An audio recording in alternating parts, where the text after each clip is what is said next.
Meu amigo, minha amiga, bem-vindo. Bem-vindo para mais uma aula. Eu sou o professor Pedro Ivo, professor de História. E hoje nós vamos falar sobre a Reforma Protestante. Qual? Luterana. Lutero. Tá legal? Vamos nessa.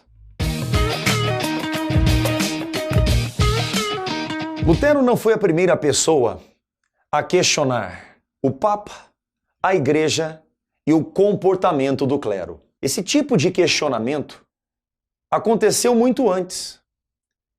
Podemos aqui citar movimentos da Baixa Idade Média que questionavam a autoridade papal, sacramentos, corrupção do clero, enfim. Lutero não foi o primeiro. O objetivo de Martinho Lutero não era provocar uma divisão na igreja. O objetivo seria moralizar o clero. Para Lutero, a igreja se perdia em uma crise moral. No caso da reforma luterana, existem causas externas e internas, influências externas e internas. Vamos nos concentrar nas influências internas. Primeira, a venda de indulgências. A venda de indulgências incomodava e muito Lutero. Lutero criticou abertamente a venda de indulgências. Entenda que vender indulgências é negociar o perdão, a salvação da alma, a absolvição dos pecados.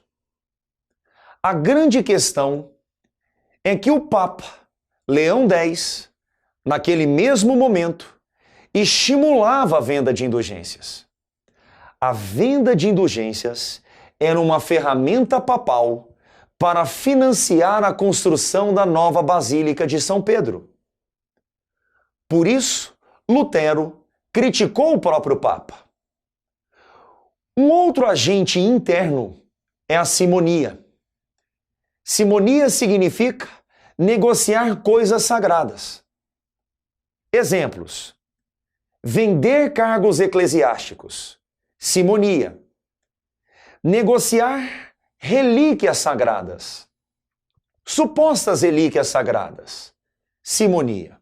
Membros eclesiásticos no Sacro Império Romano Germânico, em pleno século XVI, negociavam leite de Maria, lágrimas de Maria, suor de Jesus, sangue de Jesus, espinhos da coroa de Cristo, pedaços da cruz de Cristo. Para Lutero, esse comportamento era um abuso da fé. Lutero condenou a simonia. A simonia impulsionou a ação de Lutero.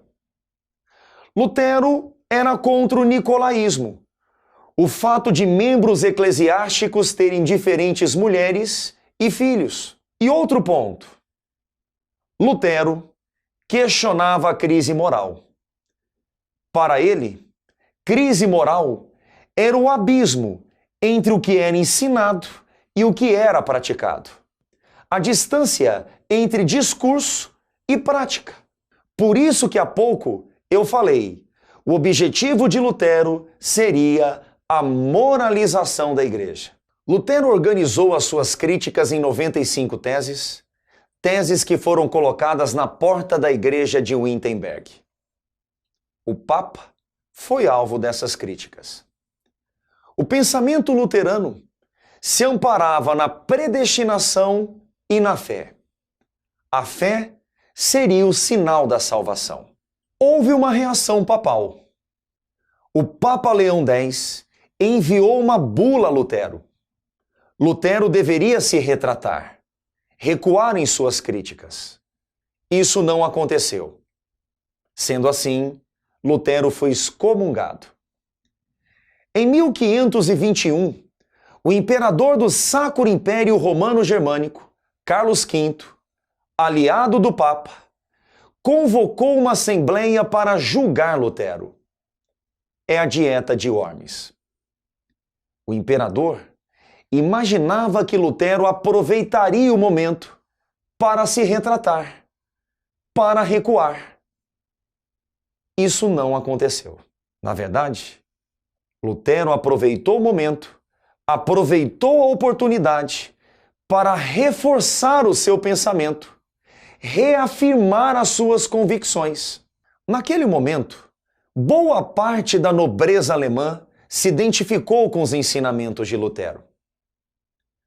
Boa parte dos príncipes alemães se aproximou de Lutero, dando a ele proteção militar. Isso ajuda a entender porque, embora condenado pela Dieta de Worms, não foi punido. Não foi punido, pois recebeu a proteção da nobreza alemã, dos príncipes alemães. Corria naquele contexto o movimento anabatista, que foi liderado por Thomas Müntzer, um seguidor de Lutero que acabou radicalizando as suas ideias. Os anabatistas defendiam que os camponeses eram os verdadeiros herdeiros das terras do Sacro Império. O movimento foi condenado, inclusive pelo Lutero, e os príncipes alemães perseguiram os anabatistas.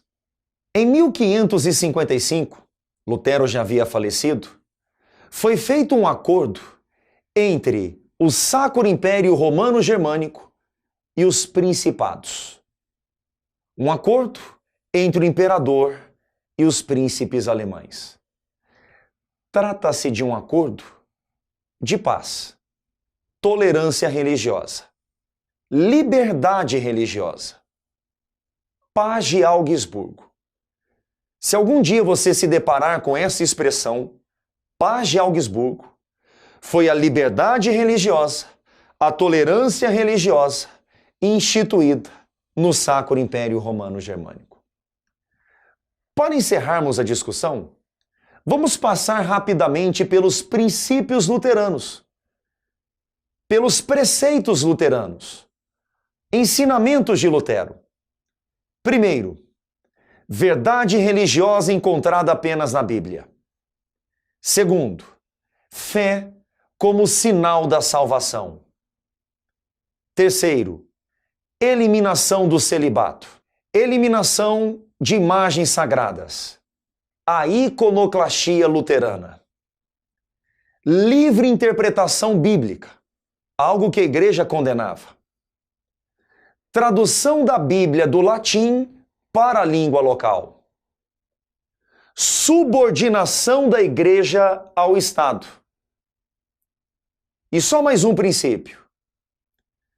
Dos 7 sacramentos defendidos pela igreja, Lutero sustentou 2: batismo e Eucaristia. É isso aí, companheiros. Gostaram da aula? Deixe o like. Comentários. Em caso de dúvidas, os links estão na descrição.